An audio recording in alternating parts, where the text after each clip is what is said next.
Assalamualaikum warahmatullahi wabarakatuh. Bertemu kembali dengan Pak Didik di YouTube channel Cinta Belajar. Kali ini akan membahas mengenai latihan soal larutan elektrolit dan non elektrolit materi pelajaran kimia kelas 10. Untuk soal pertama, larutan berikut ini yang tergolong larutan elektrolit adalah, yang pertama kita lihat di situ adalah alkohol. Yang A di sini alkohol.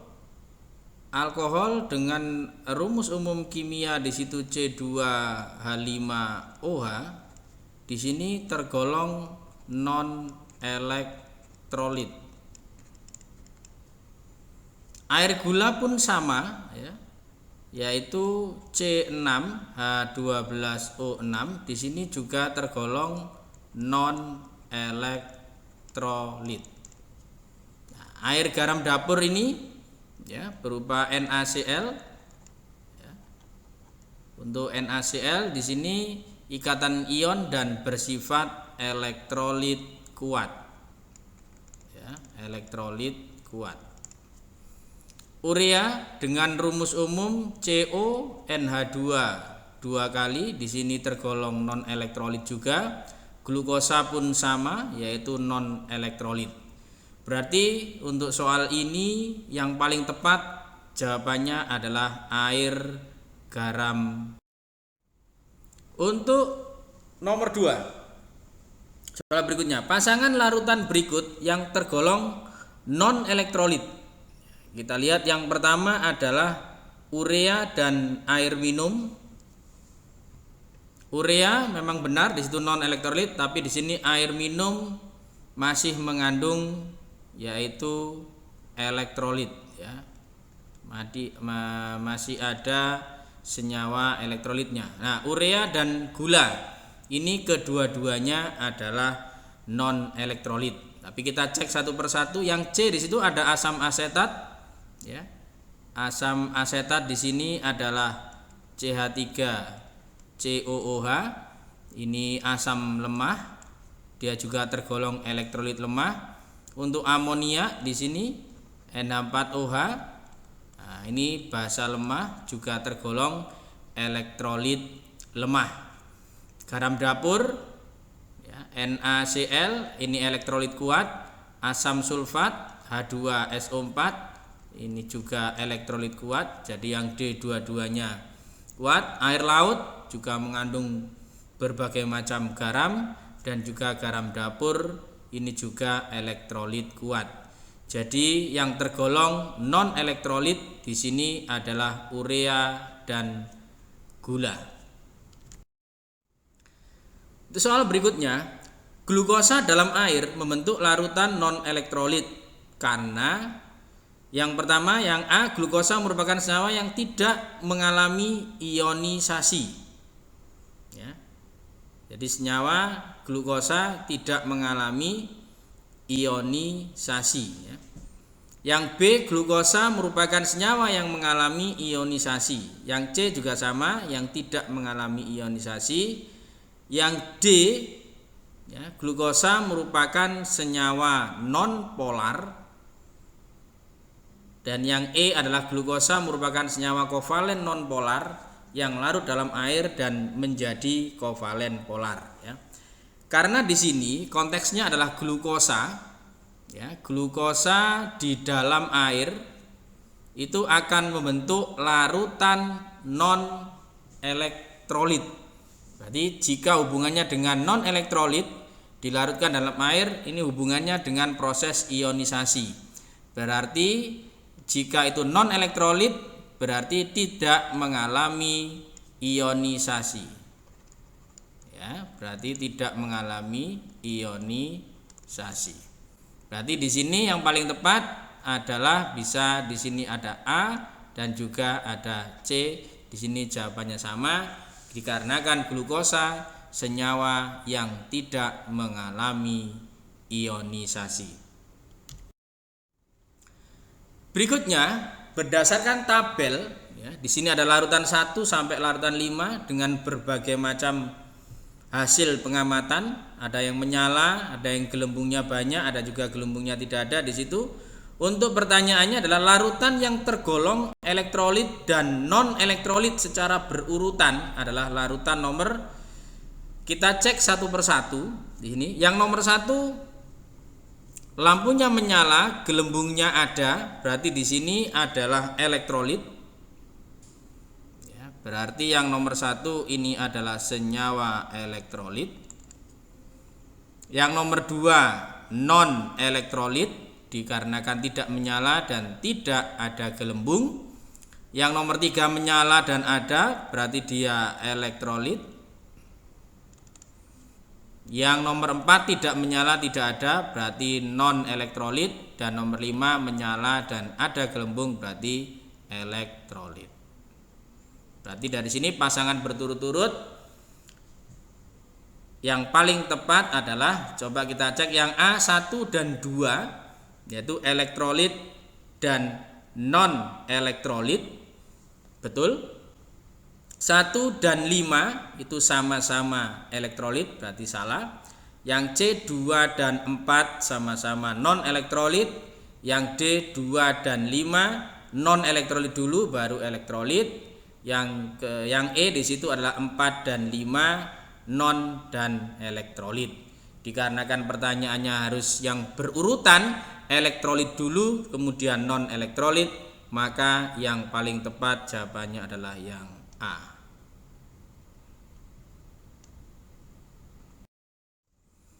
Soal berikutnya, larutan-larutan elektrolit dapat berupa senyawa.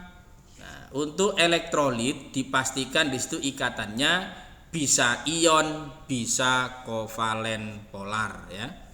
Untuk ion itu dipastikan dia elektrolit kuat. Ya, dipastikan elektrolit kuat. Tapi untuk ikatan kovalen polar, ini bisa elektrolit kuat, bisa juga elektrolit lemah.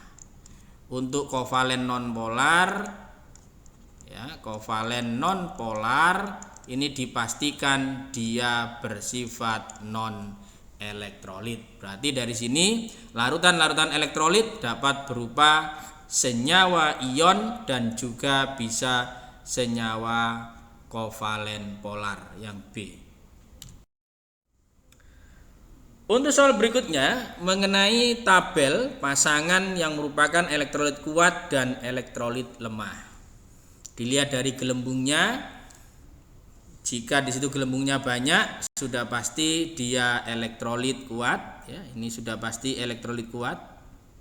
Nomor 1. Nah, yang nomor 2 larutan B ini banyak gelembungnya tapi redup. Nah, ini jelas nggak mungkin. Ya, jelas tidak mungkin terjadi. Kalau gelembung gasnya banyak terus nyala lampunya redup. Tidak ada gelembung yang C dan juga nyala lampunya tidak menyala, berarti dia non elektrolit. Gelembung gasnya banyak untuk yang D dan menyala terang, ini sama seperti nomor 1 tadi yang A, yaitu elektrolit kuat. Gelembung gasnya sedikit untuk yang E tidak menyala, jadi meskipun tidak menyala tapi ada sedikit gelembung, di situ elektrolit lemah. Pertanyaannya kuat dan lemah berturut-turut, berarti bisa nomor 1 dan 5, bisa juga 4 dan 5 ya. Atau A dengan E, bisa juga D dengan E. Berarti di sini yang paling tepat ada D dan E. Ya. Untuk soal nomor 7 di sini, pada larutan A, bola lampu menyala dan terjadi gelembung. Berarti dipastikan larutan A di sini lampunya menyala dan ada gelembung, berarti dia sudah pasti larutan elektrolit. Ya, sudah pasti di situ larutan elektrolit. Pada larutan B, bola lampu tidak menyala tetapi ada gelembung, berarti sama-sama juga elektrolit. Jadi walaupun lampunya tidak menyala, tapi di sini ada gelembung gas, berarti sama ya, juga larutan elektrolit.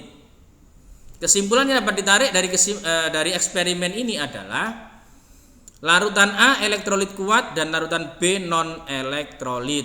Salah tadi, yang B elektrolit ya. Yang B larutan A elektrolit kuat dan larutan B elektrolit lemah, kemungkinan besar benar ya. Yang C larutan A dan B elektrolit kuat, B-nya yang salah karena di situ B ada kata tidak menyala. Jadi elektrolitnya pasti lemah. Yang D larutan A dan B adalah non elektrolit, salah. Yang E larutan A bersifat non elektrolit dan B elektrolit kuat, salah. Berarti kemungkinan besar yang paling tepat adalah yang B ini, yaitu larutan A tergolong elektrolit kuat dan larutan B elektrolit lemah. Untuk berikutnya, NaCl padat tidak mengantarkan listrik, sedangkan larutan NaCl dapat mengantarkan listrik. Dari fakta tersebut dapat disimpulkan, jadi ketika masih berupa padatan di sini NaCl, walaupun ikatan ion di situ tidak mengantarkan listrik, tetapi jika sudah berupa larutan di sini NaCl dapat menghantarkan listrik. Berarti dari sini coba yang A, adanya air mengubah NaCl yang semula berikatan kovalen menjadi berikatan ion. Ini salah ya. Baik berupa padatan maupun berupa larutan, NaCl di situ tetap berikatan ion ya.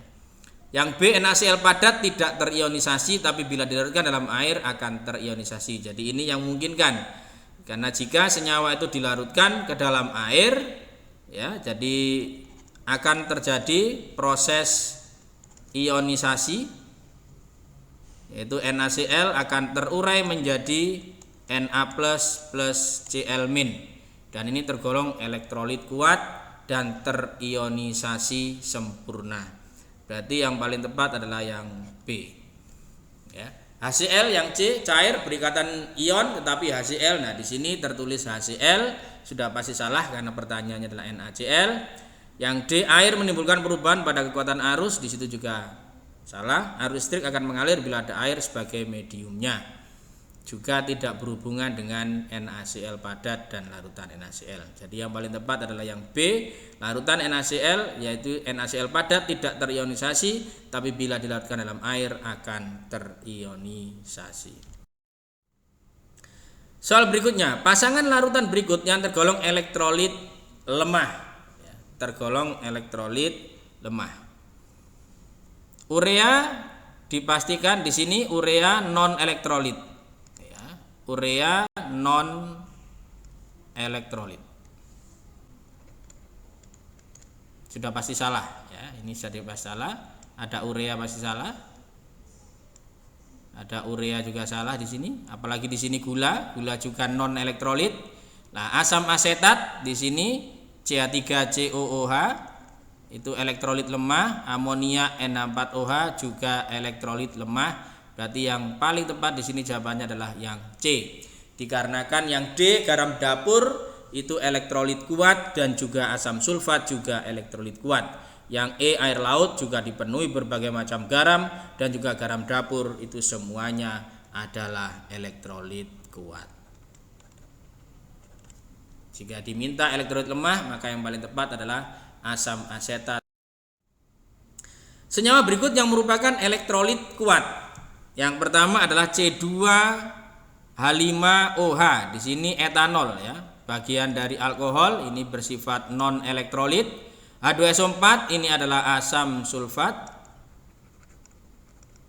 Ya, ini adalah elektrolit kuat. Jadi yang paling tepat di situ adalah H2SO4. HCN di sini adalah asam lemah. Ya. HCN asam lemah, maka dia tergolong elektrolit lemah. C6H12O6 ini glukosa non elektrolit. NH3 ini jika dilarutkan dalam air akan membentuk N4OH. Ini adalah basa lemah. Ini juga elektrolit lemah. Jadi yang paling tepat untuk elektrolit kuat adalah H2SO4. Untuk para pecinta YouTube channel Cinta Belajar, apabila video ini merasa kalian diberikan manfaat dan juga bisa belajar lebih giat Nah, bisa di subscribe untuk YouTube channel Cinta Belajar ini, like, share, dan komen. CH3COOH termasuk elektrolit dikarenakan CH3COOH ini bisa diuraikan dengan tanda panah 2 karena dia elektrolit lemah. Ini akan menjadi CH3COO- plus H+. Jadi terionisasi sebagian di sini dalam pelarut air. Jadi yang paling tepat di sini adalah yang B. Nah, kalau yang A merupakan senyawa kovalen nonpolar, salah dikarenakan asam asetat ini ya, walaupun dia elektrolit lemah, dia tergolong di situ kovalen polar. Ya, kovalen polar. Yang C merupakan senyawa ion, juga salah, dia kovalen polar, larut dalam pelarut air. Oke, tapi di situ kalau hubungannya dengan elektrolit cenderung lebih sifat terionisasi. Yang E terdisosiasi menjadi molekul, juga salah. Berarti yang tepat adalah terionisasi sebagian dalam pelarut air. Berikutnya, di bawah ini termasuk larutan non elektrolit kecuali, hati-hati di sini, kecuali non elektrolit, kecuali gula non, urea non, glukosa juga non, etanol juga non elektrolit ya, C2H5OH. Urea di situ CONH2 2 kali. Nah, amonia di sini N4OH. Nah, ini basa lemah, maka dia tergolong elektrolit lemah. Karena pertanyaannya non elektrolit dan kecuali, maka kecuali yang E. Berikutnya, pada konsentrasi yang sama, sifat elektrolit larutan HCl lebih kuat daripada larutan HF. Hal ini dikarenakan dalam larutan tersebut, nah kita bahas secara detail ya, bahwa HCl ini tergolong asam kuat karena terionisasi sempurna ya, terionisasi sempurna, artinya alfanya sama dengan 1 derajat ionisasinya. HF sendiri ini tergolong asam lemah, otomatis dia terionisasi sebagian, sebagian di sini alfanya berarti lebih dari 0 tapi kurang dari 1 ya. Berarti di sini yang paling tepat adalah yang A, di situ HCl terionisasi sempurna sedangkan HF terionisasi sebagian. Baik HCl maupun HF di sini dua-duanya memiliki ikatan kovalen polar. Sama-sama memiliki ikatan kovalen polar. Jadi yang C HCl ionik, HF kovalen itu salah. HCl polar, HF non polar juga salah. Yang E HCl larut dalam air, sedangkan HF tidak larut dalam air, itu salah karena di situ dua-duanya bisa larut ke dalam air. Berarti yang paling tepat yang bisa membedakan larutan HCl lebih kuat daripada larutan HF adalah HCl terionisasi sempurna sedangkan HF terionisasi sebagian. Berikutnya nomor 14 di sini, sifat elektrolit larutan H2SO4 0,1 molar lebih kuat daripada larutan HCl 0,1 molar. Di sini H2SO4 maupun HCl ya. Ya, jadi H2SO4 dan HCl ini dua-duanya adalah asam kuat. Berarti dua-duanya elektrolit kuat. Dan dua-duanya memiliki konsentrasi yang sama. Nah, apa yang mempengaruhi kekuatan asam di sini ya? Apabila ada dua asam sama-sama kuat, maka untuk menghitung atau menentukan kekuatan asam tersebut dilihat dari jumlah ion dan molaritasnya. Jadi nanti jumlah ionnya dikali dengan molaritasnya. Tetapi karena di sini molaritasnya sama, jadi yang ditentukan hanya jumlah ionnya saja. H2SO4 kalau saya ionisasi akan menjadi 2H+ plus SO4 2-. Menghitung jumlah ion adalah koefisien atau angka depan dari ion positif dan ion negatif ini dijumlahkan. Ini 2 dan SO4 di sini 1, maka jika dijumlahkan jumlah ionnya 3 untuk H2SO4. Untuk HCl, ya, kalau ini saya uraikan akan jadi H+ plus Cl-. Koefisiennya H di sini 1, koefisiennya Cl di sini juga 1, sehingga jumlah ionnya sama dengan 2. Jumlah ion H2SO4 lebih besar daripada jumlah ion HCl. Itulah yang menyebabkan larutan H2SO4 0,1 molar lebih kuat daripada larutan HCl 0,1 molar.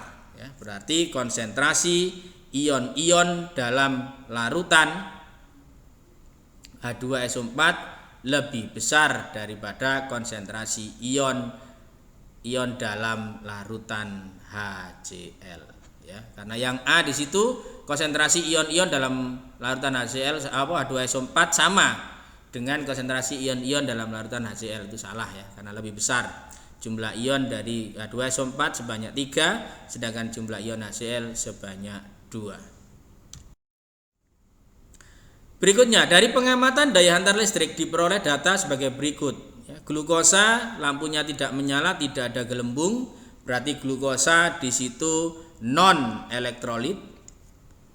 Asam cuka CH3COH-nya walaupun lampu tidak menyala tapi gelembungnya ada, berarti dia elektrolit lemah. Garam NaCl nyala dan gelembungnya ada, berarti elektrolit kuat. Berarti dari sini NaCl itu paling kuat di antara ketiganya, diikuti oleh asam cuka, dan yang paling lemah adalah glukosa.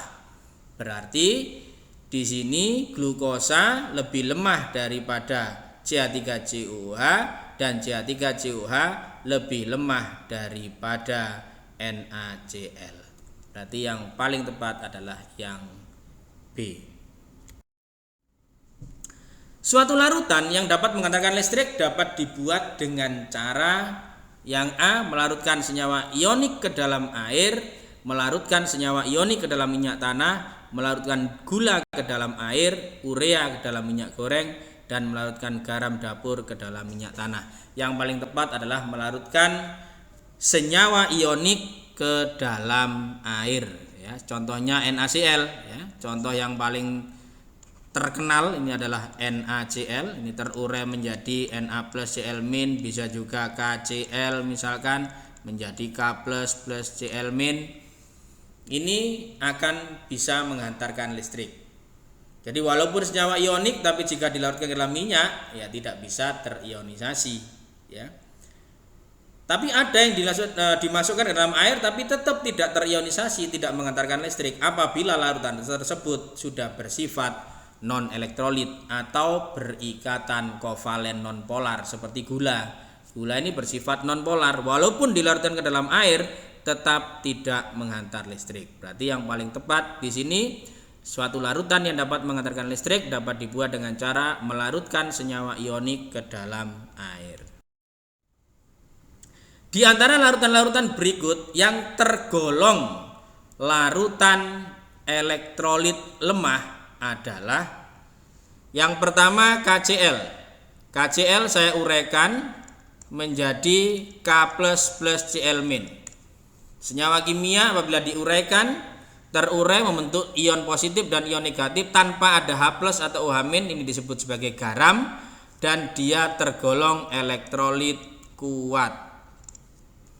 HNO3 juga tergolong elektrolit kuat, ya, terurai menjadi H plus NO3 min karena dia tergolong asam kuat. NH4OH di sini, ya, NH4OH ini adalah basa lemah karena basa kuat itu disusun oleh basa dari golongan 1A dan 2A. Di sini ada NH4 amonium lemah. Nah, ini basa NaOH, Na golongan 1A, maka NaOH tergolong basa kuat. Sedangkan CO NH2 dua kali ini adalah urea, tidak bisa diionisasi atau diuraikan. Berarti senyawa yang tergolong larutan elektrolit lemah di sini adalah NH4OH. Senyawa yang tergolong non elektrolit. Nah, yang A di situ adalah urea. Nah, urea ini non elektrolit. KCl ini adalah garam. Dia elektrolit kuat. MgOH ini basa dari golongan 2A, juga tergolong elektrolit kuat. H3PO4 ini asam lemah, dia tergolong elektrolit lemah. CaCl2 diuraikan menjadi Ca2+ plus 2Cl-, dia garam, maka dia tergolong elektrolit kuat. Jadi yang ditanyakan adalah non elektrolit, berarti yang paling tepat adalah urea, yaitu yang A. Berikutnya, jika dilakukan pengujian daya antar listrik, larutannya dapat menyebabkan lampu menyala terang. Nah, lampu menyala terang dan menimbulkan gas. Berarti di sini yang diminta adalah elektrolit kuat. Glukosa non elektrolit. Asam nitrat NO3 di sini elektrolit kuat. Asam asetat elektrolit lemah. Urea non elektrolit. Sedangkan garam dapur di sini adalah elektrolit kuat. Nah, di sini kan pertanyaannya lampu menyala terang dan menimbulkan gas, Pak. Berarti betul NO3 sama garam dapur. Kalau garam dapur saja, ini artinya wujudnya padatan. Berarti belum bisa menghantar listrik, tidak bisa menghantar listrik. Bisa menghantar listrik. Berarti yang paling tepat di sini adalah HNO3 karena asam di situ dipastikan berupa larutan, ya, asam nitrat. Soal nomor 20, perhatikan senyawa berikut ada larutan urea 10%, larutan H2SO4 1 molar, CH3COH 1 molar, ALOH 3 kali 1 molar, larutan C6H12 O6 10% dan seterusnya. Dari kelima larutan di atas yang dapat menyalakan lampu indikator paling terang, ya, menyalakan indikator lampu paling terang, berarti elektrolit yang paling kuat, ya, elektrolit yang paling kuat di antara kelima itu. Yang nomor 1 ini non, yang nomor 2 ini elektrolit kuat, yang ketiga CH3COH ini elektrolit lemah, ALOH 3 kali ini juga elektrolit lemah karena basa dari golongan 3A. C6H12 O6 ini non elektrolit, berarti yang paling kuat adalah yang nomor 2 ini, yaitu larutan H2SO4 1 molar. Terima kasih sudah menyaksikan video dari YouTube channel Cinta Belajar. Pesan moral dari saya, jadilah manusia seperti larutan elektrolit yang selalu menjadi penerang dimanapun berada. Terima kasih atas perhatian. Apabila ada saran, pertanyaan, atau hal apapun mengenai video ini atau video berikutnya, maka bisa dituliskan pada kolom komentar. Terima kasih, semoga bermanfaat. Assalamualaikum warahmatullahi wabarakatuh. Cinta Belajar.